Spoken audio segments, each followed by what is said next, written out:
দিদি, তৃণমূলের গাদ্দারগুলোকে আগে ভালো করে চিনে নিন। একদম সত্যি কথা বললাম দিদি। আপনার পাশে থেকে, আপনার থালায় খেয়ে, আপনার বাড়িতে থেকে, আপনার সঙ্গে থেকে, আপনার পেছন থেকে বুকে ছুরি মারছে, পিঠে ছুরি মারছে দিদি। আপনি হয়তো নিজেও জানেন না, ছদ্মবেশে তারা আপনার পাশে আছে, আপনার সঙ্গে হেসে কথা বলছে, আপনার ভেতরের তথ্য নিচ্ছে, আপনি কি করতে চাইছেন, আগামী দিন কি পরিকল্পনা, সেগুলো জানতে চাইছে দিদি। আপনি বুঝতে পারছেন না দিদি, আপনি ওদেরকে বিশ্বাস করছেন, কিন্তু অনেক বড় গাদ্দারি করছে আপনার সঙ্গে, এটুকু জেনে রাখুন। আজকে আপনি কাকে রাজ্যের সভাপতি করলেন, কাকে করলেন দিদি? সেই চন্দ্রিমা ভট্টাচার্য, যার ছেলে কিছুদিন আগে বিজেপির সঙ্গে তাল মিলিয়ে বিজেপির কথা মতো বালিশ চাটা ঋতর কাছে গিয়ে সেটিং করছে, আর আপনি সেই চন্দ্রিমাদিকে আপনার দলে মূল পদে বসিয়ে রেখেছেন। বিশ্বাস করুন দিদি, কালকের যে ঘটনাটা ঘটে গেছে তৃণমূল ভবনের, এটা পুরো টোটালটাই পরিকল্পনা ছিল। এটা চন্দ্রিমাদির পরিকল্পনা। চন্দ্রিমাদি পারলে ওখানে থাকতে পারতো, নিশ্চয় চন্দ্রিমাদিকে বার করে তারা তালা মারেনি। চন্দ্রিমাদি থাকাকালীন তাদের সঙ্গে কথা হয়েছে, সেটিং হয়েছে, তারপর বেরিয়ে তারপরে তালাটা মারা হয়েছে। আপনি কি ভাবছেন দিদি, এই চন্দ্রিমাদি কি আপনার বিপদের বন্ধু? কোনো দিনও না। এ শুধু নিজের কাছে, শুধু নিজের আখের গোছানোর চেষ্টা করেছে। যখন শেষ পর্যন্ত দেখছে দিদির পাল্লাটা হালকা হয়ে যাচ্ছে, তখন আপনার পেছন থেকে ছুরি মেরে দিয়ে বেরিয়ে গেল। এটা জেনে রাখুন দিদি, এটা বর্তমান পরিস্থিতির কথা বললাম।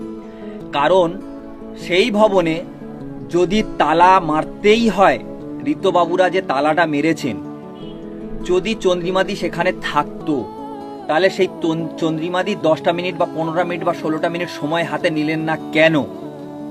পাশে আমাদের নিজস্ব এমএলএ ছিল, কুণালদা ছিল, সেই কুণালদাকে ফোন করেও ডেকে নিতে পারতেন, কিন্তু তিনি তা করেননি।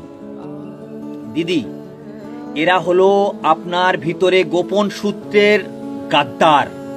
বিশ্বাস করুন, এরা কোনোদিন দলকে ভালো চায়নি।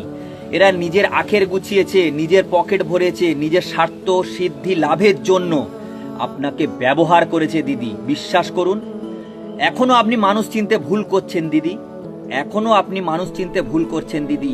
আপনার সঙ্গে, আপনার বাড়িতে এখন অনেক ছলচাতুরি দুর্দিনের কর্মী হিসেবে আপনার বাড়িতে যাচ্ছেন। বিশ্বাস করুন, তাদের মধ্যেও অনেকেই আছেন বিজেপির সঙ্গে সেটিং করে চলে, বিজেপির সঙ্গে সেটিং করে চলে, ঋতর সঙ্গে সেটিং করে চলে দিদি। আমাদের চোখের সামনে সেগুলো পড়ছে, আমরা দেখতে পাচ্ছি। তারপরেও আপনার বাড়িতে যাচ্ছে আপনার কাছ থেকে সিম্প্যাথি নেওয়ার জন্য, আপনার ভিতরের খবর নেওয়ার জন্য, আপনার বাড়ির খবর নেওয়ার জন্য, আপনার দলের খবর নেওয়ার জন্য। এবং সেই খবরগুলো যখন নেওয়া হয়ে যাবে, তারপর তারা সেই বিজেপির সঙ্গে সেটিং করে তাদের সঙ্গে সেই আলোচনাগুলো করে ফেলবে এবং ঋতর সঙ্গে সেই খবরগুলো তারা পাঠিয়ে দেবে ঋতর কাছে। বিশ্বাস করুন দিদি, এই গাদ্দার ধান্দাবাজদের আপনি এখনো সময় আছে, চিহ্নিতকরণ করুন এবং চিহ্নিত করে তাদেরকে আপনার বাড়িতে ঢুকতে দেবেন না এবং আপনার সঙ্গে মিশতে দেবেন না।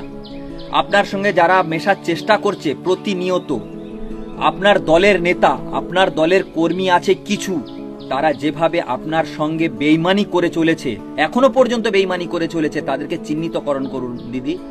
না হলে আগামী দিন আরো ভবিষ্যৎ খারাপ আছে আমাদের। কারণ আমরা চাই সবসময় তৃণমূল কংগ্রেস মানুষের পাশে থাকুক, মানুষের সেবা করুক, মমতা বন্দ্যোপাধ্যায়ের হাত ধরে, মমতা বন্দ্যোপাধ্যায়ের দেখানো পথ ধরে।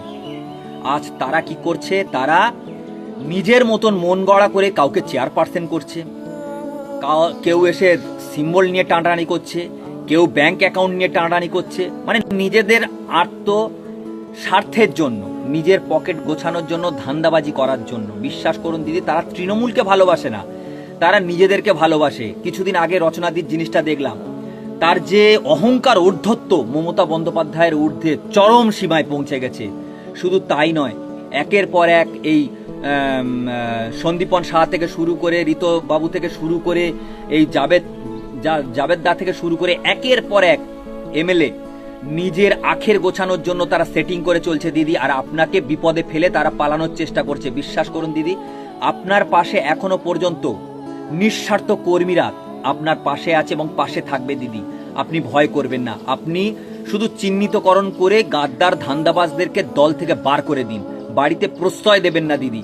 দেখবেন নিঃস্বার্থ কর্মীরা আপনার পাশে থেকে আপনার হাতকে শক্ত করবে এবং আগামী দিন এই তৃণমূল কংগ্রেস ফের বাংলায় পথ দেখাবে এবং বাংলার মা বোনদের পাশে থাকবে, যেরকম আগেও ছিল দিদি। এই কথাটা আপনাকে বলে রাখলাম।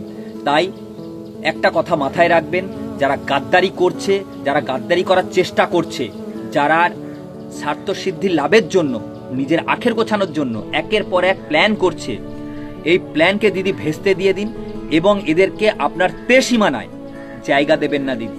তাই আপনাকে অনেক সম্মান, অনেক ভালোবাসা জানিয়ে আমি এই ভিডিওটি করতে বাধ্য হলাম।